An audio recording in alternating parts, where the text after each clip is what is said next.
In Chapter 2 of The Evolution of Dog Training, I discuss how dogs think and experience the world.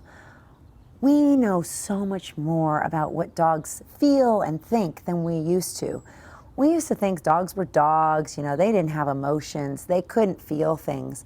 But now we know that their brains are actually very similar to humans. There are definite differences. Obviously, they don't have language, so they can't talk to us about how they're feeling. But we can watch their body language, and they definitely express a lot of the same feelings that we do. And something that we need to realize is that when dogs are in our world, to them it could be like they're in a foreign country and they don't always understand the cultures unless we teach them. And what we also find is that when dogs are afraid, they respond just like us. They go into fight, flight, or freeze. But when we, as humans, we know that when we get into fight, we do things like yell or scream, or we might hit, or we do different things that are more in the fight.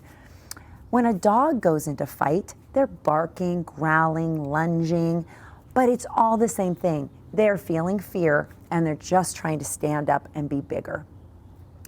And just like dogs, we also go into flight. So when we go into flight, we avoid, we run, we hide from things. Dogs will pull on leash, they'll hide under the bed. They will go into flight just like us. And then there's freeze, which is a third way of showing fear in actuality. A dog that freezes may be on a walk and stop in the middle of the road and not move. Or maybe they're afraid of the bath and they freeze and they don't want to be pulled into the bathtub. That's a way of freeze. Just like we might freeze if somebody startles us and we don't even know how to respond and we just freeze in place. Whenever we, whether it's us or other dogs, go into fight, flight, and freeze, we're in survival mode. And when we are in survival mode, it is nearly impossible to learn anything. And in human psychology, there's a nice quote that says, if a person is drowning, it's not the time to teach them to swim. So if you were drowning, I wouldn't be yelling off the side of the boat, kick your legs, paddle your arms. I would get a life jacket or pull you in, let you relax, let you come back down to a calm place. And then at a later date, I'd probably take you and do some swimming lessons. If your dog is showing signs of fear or anxiety, they won't be able to learn. So if your dog gets nervous on a walk when they see another dog, you can't teach them to stop barking during that time. You can't teach them to sit. All their brain cares about is keeping themselves safe. And in that moment, their brain perceives that threat as a life-threatening threat. So they'll go into fight, flight, and freeze. And we see that a lot when we have dogs out in the world. I personally believe part of the reason we see this is for a few reasons. One, we're not necessarily exposing our dogs as puppies to all these things in the human world. We also expect our dogs to go to the grocery stores, to the lumber yard, to restaurants, to coffee shops. All of these things are foreign to what a dog who might just want to play in the backyard or sleep on the bed. So they may not have learned how to be in that environment.